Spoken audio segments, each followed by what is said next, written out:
America से अवैध प्रवासी भारतीयों के डिपोर्टेशन यानी कि निर्वासन के मामले पर 6 फरवरी को संसद में विपक्ष ने जमकर हंगामा किया।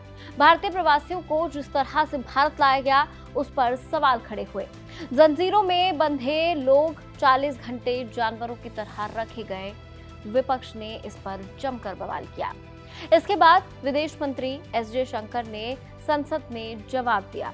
राज्यसभा में उन्होंने कहा कि ये कोई नई बात नहीं है, ऐसा सालों से होता आ रहा है। विदेश मंत्री एस जयशंकर ने कहा, अंतर्राष्ट्रीय संबंधों में डिपोर्टेशन एक सामान्य प्रक्रिया है। ये सभी देशों की जिम्मेदारी है कि अगर उनका कोई नागरिक किसी देश में अवैध तरीके से रह रहा है तो उसको वापस ले। ये दुनिया भर के सभी देश स्वीकार कर चुके हैं। प्रत्यार्पण की ये कार्रवाई कोई नई नहीं है, ये सालों से चलती आ रही है। क्या कहा एस जयशंकर ने, एक बार जरा पहले ये सुनिए। I rise to apprise the House of certain developments pertaining to deportation of Indians from the USA. Honorable members are aware that people-to-people exchanges constitute the bedrock of our deepening ties with the United States. Indeed, more than any other relationship, mobility and migration has had a key role to play in enhancing its quality. Sir, the House would also share the view of the government that it is in our collective interest to encourage legal mobility and discourage illegal movement. In fact, illegal mobility and migration has many other associated activities also of an illegal nature. Moreover, those of our citizens who have been inveigled into illegal movement themselves become prey to other crimes. They are trapped into both moving and working under inhumane conditions.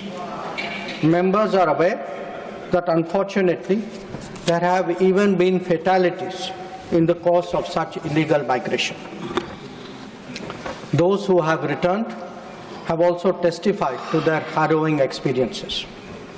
Mr. Chairman, sir, it is the obligation of all countries to take back their nationals if they are found to be living illegally abroad. This is naturally subject to an unambiguous verification of their nationality.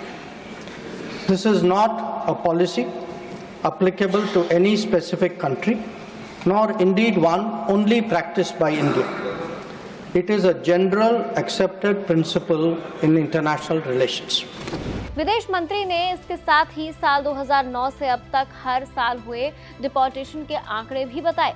उनके द्वारा बताए गए आंकड़ों के मुताबिक पिछले 15 सालों में प्रत्येक साल 500 से लेकर 2000 तक अवैध प्रवासी भारतीयों को अमेरिका से डिपोर्ट किया गया है। हथकड़ी पहनाए जाने पर क्या बोले एस जयशंकर, ये भी आपको बता देते हैं। विदेश मंत्री ने कहा कि अमेरिका से हम संपर्क में हैं कि किसी भी डिपोर्टेड भारतीय के साथ दुर्व्यवहार ना हो। भारत सरकार ने कहा हुआ है कि जो भी लोग वापस आ रहे हैं उनके साथ किसी भी तरीके से अमानवीय व्यवहार ना हो। बाकी काउंसलर एक्सेस तभी दिया जा सकता है जब भारतीय नागरिक इसके लिए रिक्वेस्ट करें। सैन्य वाहन के जरिए डिपोर्टेशन के सवाल पर एस जयशंकर ने कहा कि मिलिट्री एयरक्राफ्ट हो या फिर चार्टर एयरक्राफ्ट हो, प्रोसेस एक ही होता है।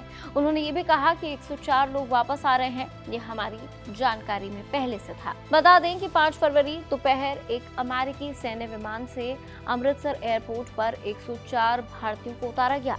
ये वे लोग थे जो अमेरिका में अवैध तरीके से रह रहे थे। डोनाल्ड ट्रंप के राष्ट्रपति बनने के बाद अवैध प्रवासियों पर उनकी नई नीति के चलते इन लोगों को भारत वापस भेजा गया।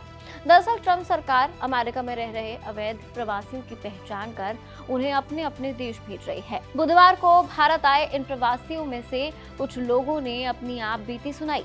इन लोगों ने ये भी बताया कि अमेरिका से भारत तक उन्हें हथकड़ी और बेड़ियों में बांधकर लाया गया। इसी को लेकर गुरुवार को संसद में जमकर हंगामा भी हुआ। भारी विरोध के चलते संसद की कार्रवाई स्थगित करनी पड़ी।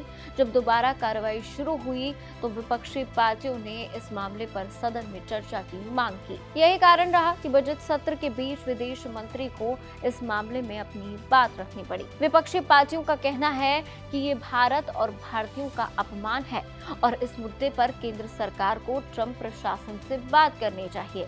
विपक्षी पार्टियों का ये भी कहना है कि इन लोगों को सैन्य विमान की जगह रेगुलर फ्लाइट से भेजा जाना चाहिए था। विपक्ष के नेता इस मामले को भारतीय विदेश मंत्रालय की लापरवाही और कूटनीतिक विफलता भी बता रहे हैं। फिलहाल इस वीडियो में इतना ही, लेकिन इस मामले पर आप क्या सोचते हैं? आपकी राय जरूर कमेंट सेक्शन में शेयर कीजिए। देखते रहिए एबीपी लाइव।